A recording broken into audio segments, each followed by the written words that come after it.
Capítulo 25. O furo pisca atrás de mim, e observo, maravilhada, minha casa nos últimos meses desaparecer com um simples gesto de Herrick. As montanhas continuam lá, assim como a clareira, mas qualquer sinal do acampamento some como as ondas varrendo a areia. Sequer conseguimos ouvir as crianças que estavam ali instantes atrás, acenando em despedida, ecoando suas vozes pela noite. Farrah abafa todo o som e, junto com Herrick, lança uma cortina de proteção sobre os sanguinovos mais jovens. Ninguém jamais chegou perto de nos encontrar, mas a defesa extra me consola mais do que gostaria de admitir.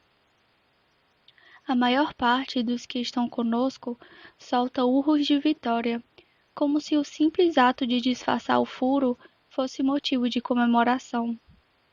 Para o meu desgosto, é que Lorne quem lidera o coro, assobiando com força. Mas não o recrimino, não agora que finalmente voltamos a conversar. Em vez disso, forço um sorriso, apertando dolorosamente os dentes. Isso segura as palavras que eu gostaria de dizer. Poupem sua energia. Shade está tão calado quanto eu, e vem para o meu lado.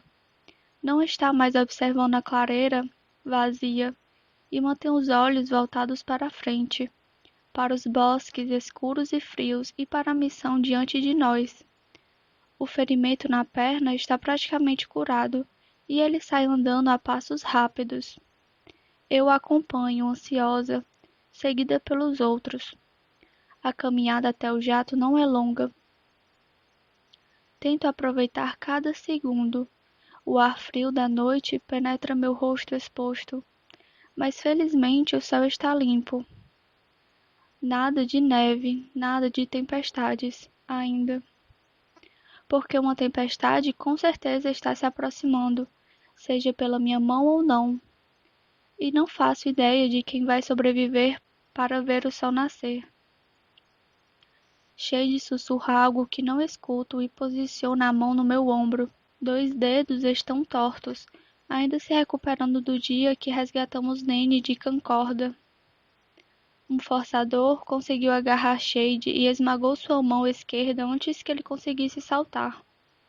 Farley o acudiu, claro, mas a lembrança ainda me faz tremer. Penso em Giza, outra Barrow ferida que paga pelos meus atos. Vai valer a pena, ele diz mais alto.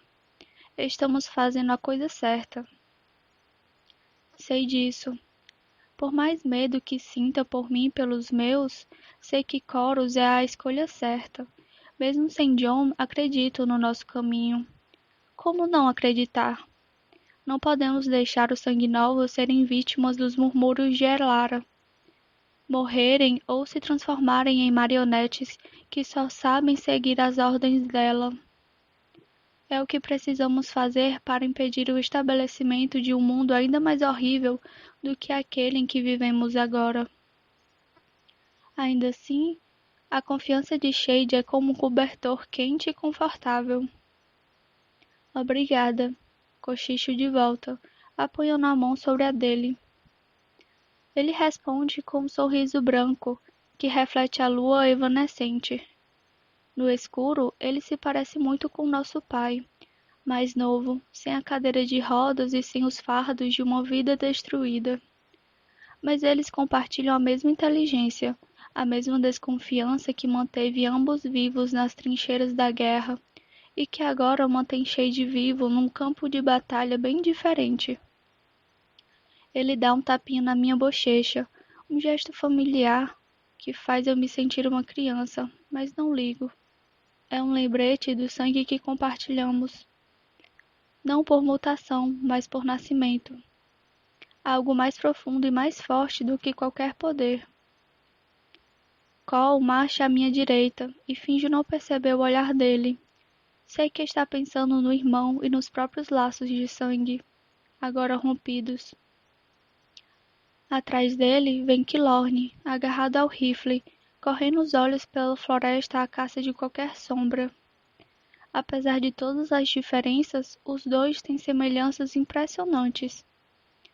Ambos são órfãos, foram abandonados, e não tem ninguém além de mim para servir de âncora. O tempo passa rápido demais para o meu gosto. Em questão de instantes, já estamos no abutre voando pelos ares. Cada segundo passa mais depressa que o anterior, à medida que nos lançamos na direção do despenhadeiro escuro diante de nós. Vai valer a pena, digo a mim mesma, repetindo as palavras de Shade de novo e de novo. Preciso manter a calma, pelo bem do jato. Não posso aparentar medo pelos outros. Mas o meu coração dispara no peito, tão alto que receio que todos possam ouvir. Para segurar as batidas aceleradas, aperto o capacete no meu colo, frio e liso, abraçando-o. Olho para o metal polido e examino o meu reflexo. A garota que vejo é, ao mesmo tempo, familiar e estranha. Mar, Marina, garota elétrica, rainha vermelha e ninguém ao mesmo tempo. Ela não parece ter medo, parece feita de pedra, com traços sombrios, cabelo em tranças coladas na cabeça e um emaranhado de cicatrizes no pescoço. Não tem 17 anos, não tem idade nenhuma, não é prateada, não é vermelha, não é humana. Um símbolo da Guarda Escarlate, um rosto no cartaz de procurados, a perdição de um príncipe, uma ladra, uma assassina. Uma boneca que assume qualquer forma, menos a própria. Os trajes extras estocados no jato são pretos e prateados, e nos servem como uma espécie de uniforme improvisado e também como disfarce. No momento, meus companheiros estão ocupados fuçando os seus, fazendo os ajustes necessários para caberem neles. Como sempre, Kilorn briga com a gola, tentando alargar um pouco o tecido apertado. O zíper de Nix não fecha na barriga, parecendo prestes a rasgar a qualquer momento. Em contrapartida, Nene está praticamente sumindo dentro do traje, mas nem se dá o trabalho de arregaçar as mangas ou a barra da calça. Vai assumir uma forma diferente quando o jato pousar, uma forma que me dá um nó no estômago e faz meu coração disparar com incontáveis sentimentos. Por sorte, o abutre foi feito para transportar tropas e suprimentos, de modo que há lugar para nós 11 e ainda sobra. Penso que o peso extra vai nos deixar mais lentos, mas, segundo o painel de controle, estamos voando à mesma velocidade de sempre, talvez até um pouco mais rápido. Cole conduz a aeronave da melhor forma possível, mantendo-nos longe da luz do luar e bem escondidos nas nuvens de outono que passam ao longo do litoral de Norta. Sua atenção está toda fora da janela, e seus olhos se dividem entre as nuvens e o painel piscando diante dele. Ainda não compreendo o que qualquer um desses botões faz, apesar das muitas semanas sentada ao seu lado na cabine. Era uma péssima aluna em palafitas, e isso não mudou. Simplesmente não tenho uma cabeça como a dele. Sei apenas os atalhos e as trapaças. Sei mentir e roubar. E sei ver o que as pessoas escondem. E, nesse exato instante, Cole está escondendo alguma coisa. Teria medo dos segredos de qualquer outra pessoa, mas sei que os de Cole não podem me ferir. Está tentando esconder a própria fraqueza, o próprio medo. Foi criado para crer somente na força e no poder, e em mais nada. Vacilar era o pior dos erros. Eu lhe disse antes que também estava com medo, mas algumas palavras sussurradas não bastam para quebrar anos de crença. Assim como eu, Cole veste uma máscara, e não me deixa sequer ver o que está por trás dela. É melhor assim, meu lado prático pensa. O outro, o que se importa demais com o príncipe exilado, se preocupa terrivelmente. Sei dos riscos físicos da missão, Já os riscos emocionais não me passaram pela cabeça até a tarde de hoje. No que Cole vai se transformar em Coros? Será que vai sair do mesmo jeito que entrou? Será que vai conseguir sair? Farley verifica nosso estoque de armas pela 10ª vez. Shade tenta ajudar, mas ela o afasta com um tapa, sem muita força no golpe. Numa das vezes, capta uma troca de sorriso entre os dois, e ela finalmente o deixa contar as balas de um pacote marcado com a palavra Corvium. Outra carga roubada. Coisa de Clancy, provavelmente. Junto com os contatos de Farley, ele conseguiu contrabandear mais pistolas para nós, e mais facas e várias outras armas que jamais imaginei serem possíveis. Todos nós estaremos armados, com nossos poderes e o que mais escolhermos. Eu mesma não quero nada além da minha eletricidade, mas os outros, ansiosos, pedem adagas ou pistolas, ou, no caso de Nix, a lança retrátil e brutal que ele tem preferido nas últimas semanas. Ele a abraça forte e corre os dedos despreocupados pelo metal afiado. Qualquer pessoa teria se cortado, mas a carne de Nix é mais resistente do que praticamente qualquer coisa. O outro sangue novo, invulnerável, Darmian, segue o conselho do amigo e pega uma machadinha, deixando-a em cima dos joelhos ossudos.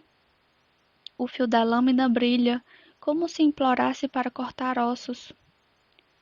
Observo Cameron pegar uma faca pequena, tremendo, tomando cuidado para mantê-la na bainha. A adolescente passou os últimos 3 dias aperfeiçoando seu poder. Não há habilidade com lâminas, e a adaga é um último recurso, que espero que ela não tenha que usar. Ela percebe o meu olhar com uma expressão dolorida. Por um momento, temo que estoure contra mim ou pior, que veja através da minha máscara. Em vez disso, me cumprimenta acenando a cabeça de maneira sombria. Faço o mesmo, estendendo a mão invisível da amizade entre nós, mas o olhar dela endurece e ela desvia o rosto rápido. A mensagem é clara. Somos aliadas, mas não amigas. Não falta muito agora, Cole avisa, me cutucando para que eu olhe para a frente. Cedo demais, minha mente grita, embora eu saiba que estamos no horário exato. Vai dar certo. Minha voz vacila, e felizmente Cole é o único a ouvir. Ele não tenta combater a minha fraqueza, deixando-a morrer. Vai dar certo, repito, mais fraco ainda. De quem é a vantagem? Ele pergunta. As palavras me chocam, me perfuram e depois me acalmam. O instrutor Arven perguntava a mesma coisa no treinamento quando colocava os alunos para lutar um contra o outro, em batalhas pelo sangue e por orgulho. Ele fez a mesma pergunta no ossário, antes que um forçador Rambus o espetasse como um porco gordo e imundo. Eu odiava aquele homem, mas isso não significa que não aprendi nada com ele. Temos o elemento surpresa. Temos Cameron, temos Shade e Garrett e Nene e 5 outros sangue novos para os quais nenhum prateado está preparado. Temos Cole, um gênio militar. E temos uma causa. Temos a aurora vermelha às nossas costas, começando a se levantar. Nós temos vantagem. O sorriso de Cole é tão forçado quanto o meu, mas me anima mesmo assim. Essa é minha garota. Mais uma vez, as palavras dele libertam em mim sentimentos turvos e conflitantes. Um estalo e o chiado do rádio apagam qualquer pensamento sobre Cole da minha cabeça. Volto a olhar para Nene, que acena a cabeça. Diante dos meus olhos, ela se transforma num garoto com olhos azuis de gelo, cabelo preto e nenhuma alma. Maven. Suas roupas mudam com a aparência, e ela substitui o traje de voo por um uniforme de gala imaculado, com várias medalhas e uma capa vermelho sangue. Uma coroa se aninha sobre seus cachos.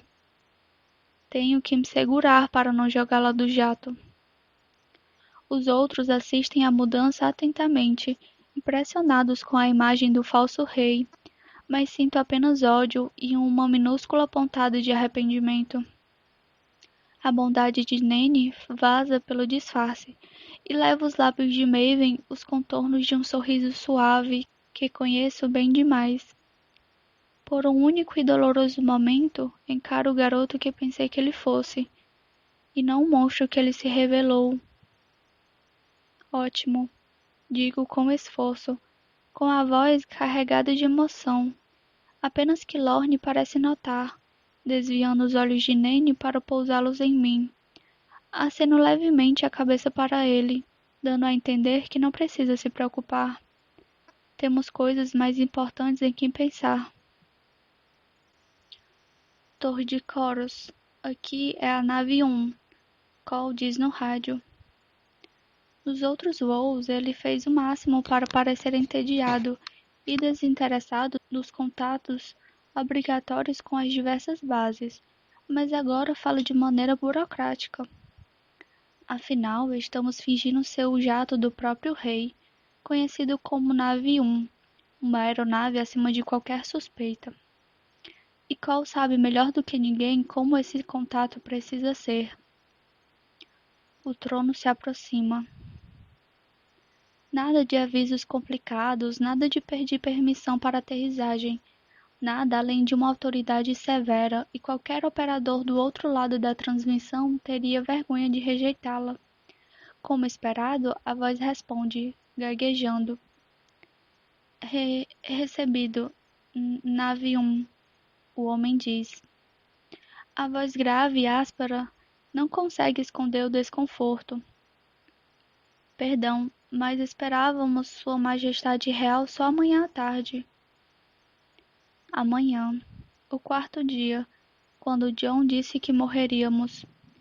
Maven traria um exército consigo de sentinelas a guerreiros mortíferos como Ptolemos e Evangeline.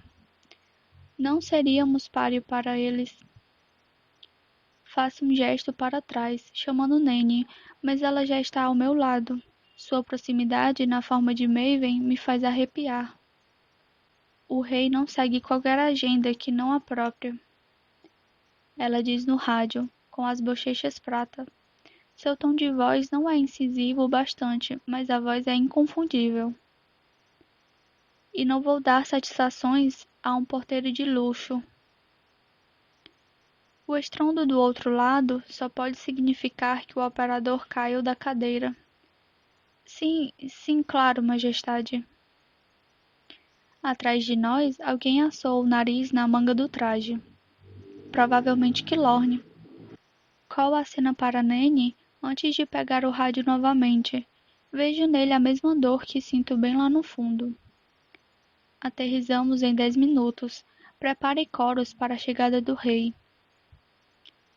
Cuidarei disso, pessoal. Mas Cole desliga o rádio antes de o operador concluir e se permite um único e aliviado sorriso. De novo, os outros comemoram, celebrando uma vitória inexistente. Sim, o obstáculo foi contornado, mas muitos outros virão e estão bem debaixo de nós, nos campos verdes e cinzentos ao redor da terra arrasada de Wash, escondendo a prisão que pode ser nosso fim. Uma ponta de luz do sol sangra no horizonte, a leste, mas o céu ainda é de um azul profundo e envolvente, quando o abutre pousa na pista de coros. Não é uma base militar lotada de esquadrilhas de jatos e hangares, mas ainda é uma instalação prateada, e um ar de perigo paira sobre tudo. Enfio o capacete de voo na cabeça, escondendo meu rosto. Cole e os outros fazem o mesmo. Para alguém de fora, devemos parecer assustadores, vestidos de preto, mascarados, acompanhando o jovem e impiedoso rei até a prisão. Tomara que os guardas nem olhem para nós, mais preocupados com a presença do rei do que com seus acompanhantes. Não aguento mais ficar sentada e levanto o mais rápido possível. O cinto de segurança balança com o movimento brusco e as fivelas se chocam. Faço o que preciso, o que queria não precisar fazer, e tomo Nene pelo braço. Até o toque é parecido com o de Maven. Olho através das pessoas, digo com a voz abafada pelo capacete. Sorria sem bondade. Nada de conversa fiada, nada de conversa educada. Haja como se tivesse 1 milhão de segredos. E só você fosse importante o bastante para saber de todos. Ela faz que sim e não dá muita importância. Afinal, Cole e eu ensinamos como ela devia se comportar para se passar por Maven. Isso é apenas um lembrete, uma última lida no livro antes da prova. Não sou idiota, ela responde friamente e quase lhe dou um soco no queixo. Ela não é Maven, diz o aviso na minha cabeça, mais alto que um alarme. Acho que você pegou o jeito, que Lorne diz ao levantar. Ele agarra meu braço e me afasta um pouco. Mar quase quis matar você. Todos prontos? Farley grita da traseira do jato. Suas mãos pairam ansiosas sobre a alavanca que baixa a rampa. Em posição.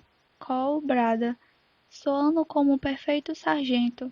Obedecemos e formamos filas ordenadas como ele nos ensinou, com Nene na ponta. Cole assume a posição ao lado dela, no papel de guarda-costas. Vamos lá tomar algumas decisões ruins, Farley diz. Quase posso vê-la sorrindo ao puxar a alavanca. Com um chiado, as engrenagens se movem. Os fios pulsam e a traseira do avião abre para saudar a última manhã que alguns de nós verão. Uma dúzia de soldados espera a uma distância considerável do abutre, uma formação precisa e ensaiada. Ao verem a sanguinova disfarçada de rei, passam para uma posição tensa e perfeita de reverência. Uma mão no coração, um joelho no chão. O mundo parece mais escuro por trás da proteção do meu capacete, mas não esconde o cinza nublado dos uniformes militares, nem a construção baixa e despretensiosa atrás dos soldados. Nada de portões de bronze ou de muros de diamante, não há nem janelas. Apenas um simples e único bloco de concreto se estende pelos campos abandonados dessa terra desolada. Presídio de Coros. Me permito um único olhar para o jato e para a pista que se prolonga à distância, onde as sombras e a radiação dançam. Pelo canto do olho, vejo um par de jatos estacionados no escuro, com as barrigas de metal estufadas e redondas. Aviões-prisão, usados no transporte dos capturados. Se tudo sair de acordo com o plano, logo entrarão em ação. Nos aproximamos de Coros em silêncio, tentando marchar em sincronia. Cole vai ao lado de Nene, com um punho permanentemente cerrado, e seguimos atrás, com Cameron à minha esquerda e Shade à direita. Farley e Killorn se mantêm no centro da formação, sem jamais soltarem as pistolas. O próprio ar parece eletrificado, pesado por causa do perigo. Não é a morte que temo, não mais. Estive perto de morrer tantas vezes que já não tenho mais medo. Temo minha própria prisão, a ideia de ser capturada, forçada a usar algemas, transformada em uma marionete da rainha. Isso não posso suportar. Prefiro 1000 vezes morrer a enfrentar um destino assim. E o mesmo vale para qualquer um de nós. Majestade, um soldado diz, ousando levantar os olhos para a pessoa que ele acredita ser o rei. O distintivo no peito, 3 espadas cruzadas em metal vermelho, o marcam como capitão. As barras nos ombros, vermelho vivo e azul, só podem ser as cores da sua casa. Casa Iral. Bem-vindo ao presídio de Coros. Conforme foi instruída, Nene olha através dele, acenando uma mão pálida para dispensá-lo. Isso deveria bastar para convencer qualquer um da suposta identidade dela. Mas, à medida que os soldados levantam, os olhos do capitão saltam para nós e notam nossos uniformes e a falta de sentinelas acompanhando o soberano real. Ele se demora em Cole, com um olhar penetrante fixo em seu capacete. Não diz nada, porém, e seus soldados entram em formação ao nosso lado, seus passos ecoando com os nossos. Eiven, Ossanos, Provos, Macanthus, Igre.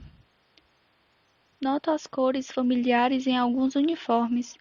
A casa Igre dos observadores é nosso primeiro alvo. Dou um puxão na manga do traje de Cameron e inclino a cabeça de leve na direção do jovem barbado com olhos penetrantes e faixas pretas e brancas no ombro. Ela inclina a cabeça e cerra os punhos ao lado do corpo, em silenciosa concentração. O ataque começou. O capitão leva Nanny para o outro lado, passando na minha frente com tanta leveza que mal noto.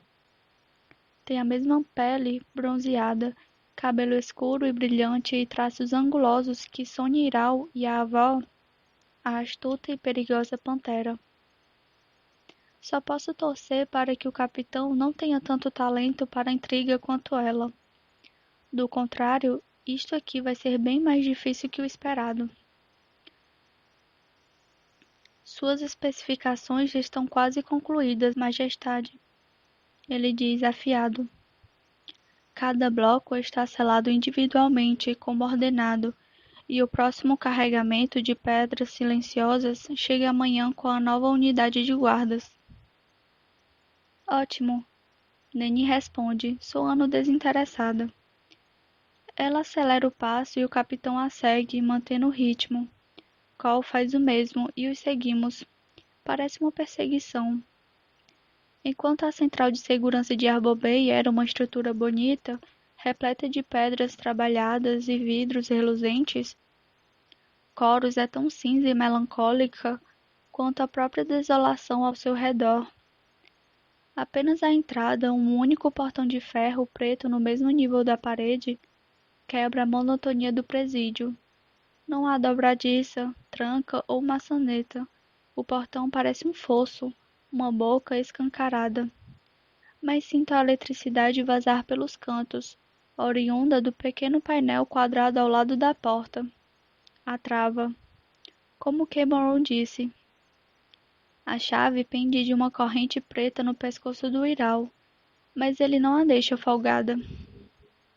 Também há câmeras ali, com seus olhos minúsculos e redondos apontados para o portão.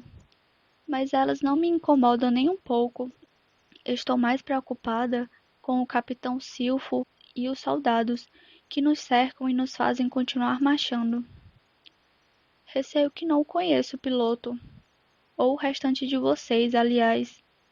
O capitão sonda, inclinando-se para ver além de Nene e lançar um olhar agudo para Cole. Poderiam se identificar? Cerro os punhos para evitar que meus dedos tremam.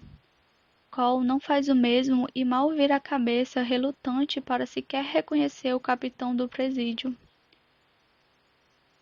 Piloto está bom para mim, capitão Iral. Iral bufa, como esperado. As instalações de Corus estão sob o meu comando e a minha proteção, piloto. Se acha que vou deixar você entrar sem... Sem o quê, capitão? Cada palavra que sai da boca de Nene é como uma faca me cortando profundamente. O capitão para na hora e fica com o rosto prateado, engolindo em seco a resposta desajuizada. Pelo que sei, Corus pertence a Norta. E a quem Norta pertence? Estou apenas fazendo meu trabalho, Majestade. Ele argumenta, mas a batalha já está perdida. Ele leva a mão ao coração e faz uma reverência. A rainha me encarregou da proteção desse presídio, e só quero obedecer às ordens dela, bem como às suas. Nene faz que sim. Então ordeno que abra o portão, Ele abaixa a cabeça e abre um caminho. Um dos seus soldados, uma mulher mais velha, com uma trança prateada sóbria e o queixo quadrado, dá um passo à frente e põe a mão sobre o portão de ferro. Nem preciso ver as faixas pretas e prateadas no ombro dela para saber que é da casa Samos. O ferro se move ao toque magnetron dela e se parte em pedaços afiados, retraindo-se como uma eficácia aguda. Uma rajada de ar frio nos atinge, fedendo vagamente a umidade e algo azedo. Sangue. Mas a recepção depois do portão é inteiramente investida de lajotas tão brancas que são capazes de cegar, e nenhuma tem um indício sequer de mancha. Nene é a primeira a entrar, e a seguimos. Ao meu lado, Cameron treme e eu a cutuco de leve. Seguraria a mão dela se pudesse. Só posso imaginar quão terrível isso deve ser para ela. Preferiria me rasgar ao meio a retornar a Archeon. E ela está voltando à própria prisão por mim. A entrada é estranhamente vazia. Nenhuma foto de Maven, nenhuma estandarte. Este lugar não precisa impressionar ninguém e, portanto, não requer decoração. Há apenas câmeras pulsantes. Os soldados do Capitão Iral rapidamente reassumem seus postos, cada um ao lado de uma das 4 portas à nossa volta.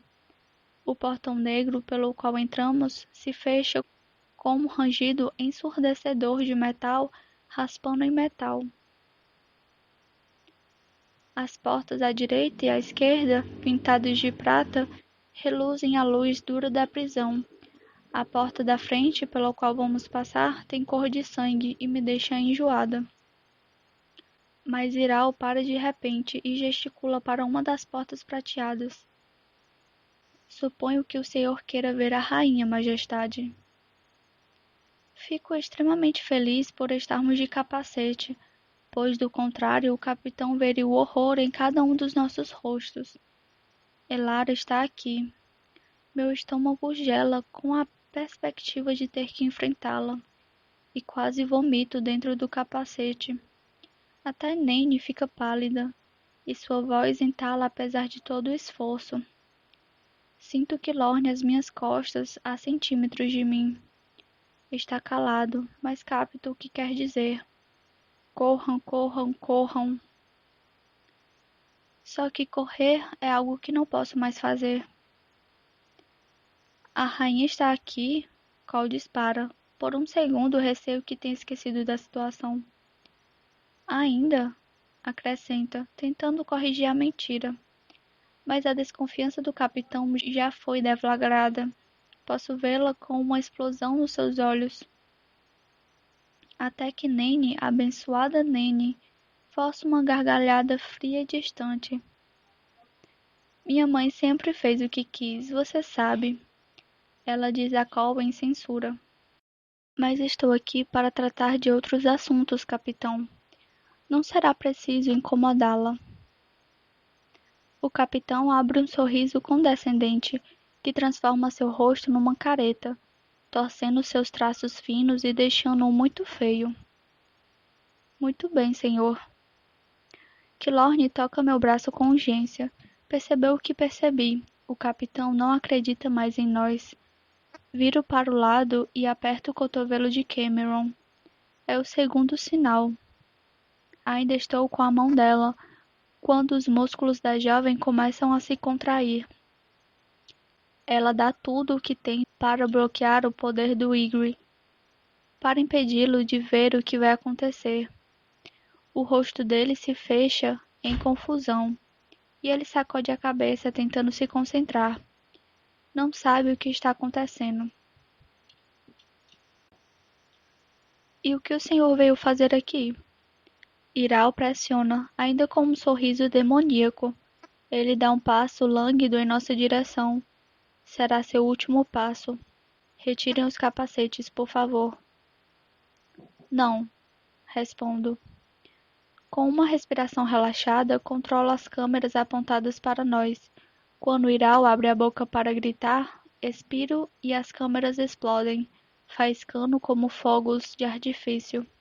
As lâmpadas são as próximas. Começam a oscilar loucamente, nos mergulhando sucessivamente em escuridão completa e brilho ofuscante. Estamos preparados para isso. Os soldados de Corus não. Uma chama corre sobre as lajotas, projetando uma luz estranha e oscilante contra o branco.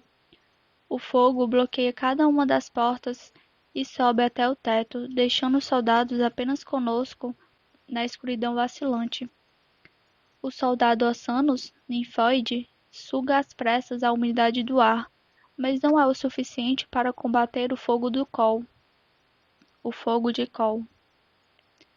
Um pétreo avança contra mim, transformando sua carne em rocha diante dos meus olhos, mas ele atinge a parede conhecida como Nyx Marsden. Darmian se junta a ele, e os dois sanguinovos invulneráveis despedaçam o prateado. Os outros também se saem bem. Keta arrasa o Talek Provos, provocando uma explosão no coração dele que o arregaça de dentro para fora. A soldada Aven faz o máximo para combater a escuridão, usando sua habilidade para desfazer as sombras, juntando-as numa névoa negra que de repente irrompe em uma luz ofuscante. Os capacetes não ajudam a impedir o resplendor, e preciso fechar os olhos. Quando os abro, Aven está no chão, com um corte profundo no pescoço. Ela tosse sangue prateado no piso, e meu irmão está sobre ela, com a faca na mão. Atrás dele, Ygritte cai de joelhos, com as mãos na cabeça, gritando. Não consigo ver. Ele chora, quase arrancando os próprios olhos. Sangue se mistura às suas lágrimas de dor. Não vejo nada. O que está acontecendo? O que é isso? Berra para ninguém. Cameron é a primeira a tirar o capacete. Nunca matou antes, nem na sua fuga. Vejo isso no seu rosto. Vejo o horror se contorcendo dentro dela, mas ela não o libera. Se é coragem ou maldade, não sei. Ela silencia o homem jogado no chão até ele parar de chorar, de arranhar, de respirar. Morre de olhos abertos, olhando para o nada. Cego e surdo em seus últimos momentos. A sensação deve ser a mesma de ser enterrado vivo. Tudo acaba em mais ou menos um minuto. 12 soldados prateados estão mortos. Foram queimados, eletrocutados, baleados, torcidos. As mortes causadas por Keta são as mais sujas. Uma parede inteira está pintada com a sua obra, e ela resfolega cuidadosamente, tentando não olhar para o que fez. Seu poder explosivo é macabro, para dizer o mínimo. Apenas Laurie está ferida, pois enfrentou a Magnetron junto com Garrett. Levou uma lasca de metal no braço, mas não é nada sério. Farley está ao lado dela, arrancando a lâmina e deixando-a retinir no chão. Laurie não solta sequer um gemido de dor. Esquecemos os curativos, Farley murmura, pressionando a mão sobre o sangue. Você esqueceu os curativos. Ada responde, sacando um retalho de tecido branco. Ela o amarra com destreza ao redor do braço de Laurie. Num instante já está todo manchado. Quilorne ri sozinho, é o único que parece curtir uma piada no momento assim. Para o meu alívio, ele parece perfeitamente bem, concentrado em recarregar a arma. O cano fumega e pelo menos 2 corpos receberam suas balas. Qualquer um julgaria que nada daquilo o afetou, mas sei que não é bem assim. Apesar do riso, Quilorne não sente prazer em sujar as mãos de sangue. E Cole também não. Ele se inclina sobre o cadáver do capitão Iral e retira com cuidado a chave preta do seu pescoço. Não vou matá-los, ele disse, antes de invadirmos a central de segurança de Arbor Bay. Cole quebrou sua promessa, e isso o feriu mais que qualquer batalha. Nene, ele murmura, incapaz de desviar os olhos de Iral. Com dedos trêmulos, ele fecha para sempre os olhos do capitão. Atrás dele, Nene se concentra no rosto de Iral com um olhar fixo. Leva apenas um instante para os traços dela ficarem iguais ao dele, e solta um suspiro curto e aliviado. Até um Maven falso é demais para mim. Um chiado soa do cinto de Iral. É o rádio. O centro de comando tentando contato. Capitão Iral! Capitão, o que está acontecendo aí? Perdemos contato visual. Apenas um defeito. Nene responde com a voz de Iral. Pode ou não se espalhar. Entendido, capitão. Cameron desvia o olhar do Ygritte morto. Ela apoia a mão na porta vermelha. Por aqui, diz, quase inaudível em meio ao derramamento de sangue e aos gemidos dos moribundos. Sinto o centro do comando do presídio como um nervo pulsante, controlando todas as câmeras do lugar. Ele me atrai, me arrastando pelas curvas abruptas dos corredores de azulejo branco, iguais aos da entrada, mas não tão limpos. Ao olhar de perto, vejo sangue nos rejuntes, já marrom devido ao tempo. Alguém tentou limpar o que quer que tenha acontecido, mas não se esforçou o suficiente. Sangue vermelho é difícil de sair. Percebo o dedo da rainha nisso. Seja lá qual for o pesadelo que ela concebeu nas entranhas mais profundas de Coros. Ela está aqui em algum lugar, dando continuidade ao seu trabalho assustador. Pode até estar vindo atrás de nós agora, ciente de algum distúrbio. Espero que esteja. Espero que dobre a esquina agora mesmo, para que eu possa matá-la. Mas, em vez de Elara, encontramos outra porta com um grande D gravado e nenhuma fechadura. Cameron corre até lá, com a faca na mão, e puxa o painel de acesso, que se solta num segundo. Ela enfia os dedos na fiação e avisa, esticando o pescoço na direção da porta. Temos que passar por aqui para chegar ao centro do comando. Há 2 magnétrons do outro lado. Estejam preparados. Cole pigarreia baixo e estende a chave para ela. Ah, ela murmura, corando, enquanto pega a chave. Com uma careta, a enfia no buraco correspondente do painel. Digam quando. Garrett, Cole chama, mas o sangue novo já deu um passo à frente e está se preparando diante da porta de metal. Nene vai para o lado dele, ainda disfarçada de Capitão Iral. Ambos sabem o que fazer. Queta parece a ponto de chorar, esfregando os próprios braços, nervosa, como se receasse ter perdido um membro do corpo. Farley estende a mão para ela, que repele como tapa. Meu coração desmancha quando percebo que não sei como confortar Queta. Será que ela precisa de um abraço ou de um soco?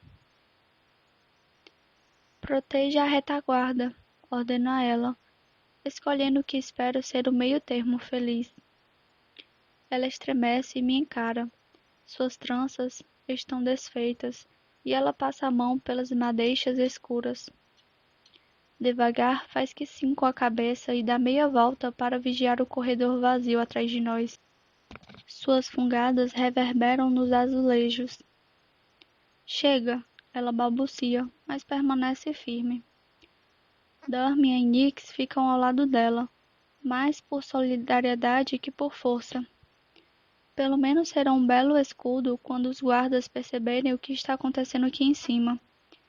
O que deve acontecer logo. Temos pressa. Qual sabe tanto quanto eu. Agora, ele diz, e cola o corpo na parede junto com o resto de nós. A chave gira. Sinto a eletricidade jorrar da tranca e inundar o mecanismo da porta, que se escancara, rangendo e se retraindo para a parede, revelando o cavernoso bloco de celas em contraste marcante com os corredores de azulejo branco. As celas são cinzentas, frias e sujas. Há uma goteira pingando em algum lugar e o ar tem uma umidade insalubre. 4 andares de celas descem pela escuridão, um sobre o outro, sem qualquer patamar ou escadaria para ligá-los. 4 câmeras, uma em cada canto do teto, supervisionam tudo. Eu as desligo com facilidade. A única luz vem de uma lâmpada amarela e oscilante. Embaixo, embora a pequena claraboia esteja azul, indício de que o sol começou a nascer. Logo abaixo da claraboia, numa única passarela feita de metal brilhante e prateado, estão 2 magnétrons de uniforme cinza. Ambos se voltam ao som da nossa aproximação. O que vocês... O primeiro começa, dando um único passo na nossa direção. Reconheço as cores da casa Samus no seu uniforme. Ele congela ao ver Nene atrás de Garrett. Capitão Iral. Com um simples gesto, Magnetro Samus ergue algumas chapas de metal do chão e constrói uma nova passarela diante dos nossos olhos. O trecho nos conecta até ele, permitindo que Garrett e Nene continuem avançando. Sangue fresco? O outro oficial ri, encarando Garrett com um sorriso matreiro. De que legião você saiu? Nene interrompe antes que Garrett possa responder. Abra as celas, é hora da caminhada. Para nossa infelicidade, os agentes trocam olhares confusos. Mas ontem mesmo eles caminharam. Não deveria haver outra até... Ordens são ordens, e tenho as minhas. Nene responde. Ela ergue a chave de Iral, balançando-a de maneira ameaçadora. Abra as celas. Então é verdade? O rei voltou de novo? Samus pergunta, balançando a cabeça. Não é à toa que todo mundo está surtando no comando. As coisas têm que parecer bem para a coroa, acho. Especialmente com a mãe dele metida aqui dentro. A rainha é estranha, o outro comenta, coçando o queixo. Não sei o que ela faz no poço, e não quero saber. As celas, Nene repete com uma voz dura. Sim, senhor. O primeiro Magnetron resmunga. Ele cutuca o outro e ambos se viram ao mesmo tempo para as dezenas de celas que vão do chão até o teto. Muitas estão vazias, mas algumas abrigam sombras lânguidas sob o peso das pedras silenciosas. Prisioneiros sanguinovos, prestes a serem libertados. Mais passarelas retinem enquanto se ajustam. O som se parece com o de um martelo batendo contra alumínio. Elas passam na frente das celas, formando uma espécie de pista pelo perímetro do bloco, enquanto outras chapas se agitam e se dobram para formar degraus que ligam os andares. Por um segundo sou tomada por fascínio. Vi magnétrons apenas em batalha, usando seus poderes para matar e destruir, nunca para criar. Não é difícil imaginá-los projetando jatos e veículos de luxo, retorcendo o metal em arcos suaves e belos como a espessura de uma navalha, ou desenvolvendo os vestidos de metal que Evangeline gostava tanto. Preciso reconhecer que eles eram magníficos, embora a garota que os vestisse fosse um monstro. Mas, quando as barras de cada cela se abrem de uma vez, fazendo os prisioneiros se moverem, esqueço todo o meu fascínio e admiração. Esses magnetros são carcereiros, matadores. Estão forçando gente inocente a sofrer e a morrer atrás das grades por um motivo qualquer inventado por Maven. Estão seguindo ordens, escolheram segui-las. Vamos, saiam. De pé, hora dos cachorros passearem. Os agentes magnétrons movem-se numa sequência rápida e passam trotando pelo primeiro conjunto de celas. Eles arrancam dos leitos os sanguinosos que não conseguem caminhar rápido o bastante e os empurram para fora. Uma garotinha cai perigosamente perto da beirada e quase despenca para o fundo do poço. Ela se parece tanto com Giza que dou um passo à frente e que Lorne precisa me segurar. Ainda não, ele rosna no meu ouvido. Ainda não, cerra os punhos, morrendo de vontade de ir para cima dos dois agentes à medida que eles se aproximam da porta. Ainda não nos viram, mas com certeza verão. Qual é o primeiro a tirar o capacete? Samus para imediatamente, como se tivesse levado um tiro. Chega a piscar algumas vezes, sem acreditar no que vê. Antes que possa reagir, seus pés deixam o chão e ele é jogado para o teto. O mesmo acontece com o outro ao perder o tênue vínculo que tinha com a gravidade. Garrett os faz quicar contra o teto de concreto até ouvirmos os estalos horríveis de seus ossos. Adentramos o bloco de celas. Chego até a garota caída e a ponho de pé. Ela cambaleia, seu corpo treme, mas a pressão da pedra silenciosa diminuiu. Então, aos poucos, a cor retorna às suas bochechas pálidas e grudentas. Então, tiro minha máscara. Garota elétrica, ela balbucia ao tocar meu rosto. Isso me parte o coração. Metade de mim quer pegá-la no colo e sair correndo, libertando-a de tudo isso. Mas a nossa tarefa está longe de acabar e não posso parar, mesmo pela garotinha. Então a deixo no chão sobre suas pernas trêmulas e desvencilho devagar a minha mão da dela. Sigam a gente, lutem o melhor que puderem. Grito para o bloco. Faço questão de me inclinar sobre a beirada da passarela para que todos possam me ver e ouvir. Lá embaixo, os poucos prisioneiros ainda vivos já começaram a subir os degraus metálicos. Vamos sair dessa prisão esta noite, juntos e vivos. A esta altura, eu deveria ter aprendido a não mentir. Mas é de uma mentira que eles precisam para seguir em frente. E se essa mentira salvar ao menos um deles, já terá valido o custo para minha alma.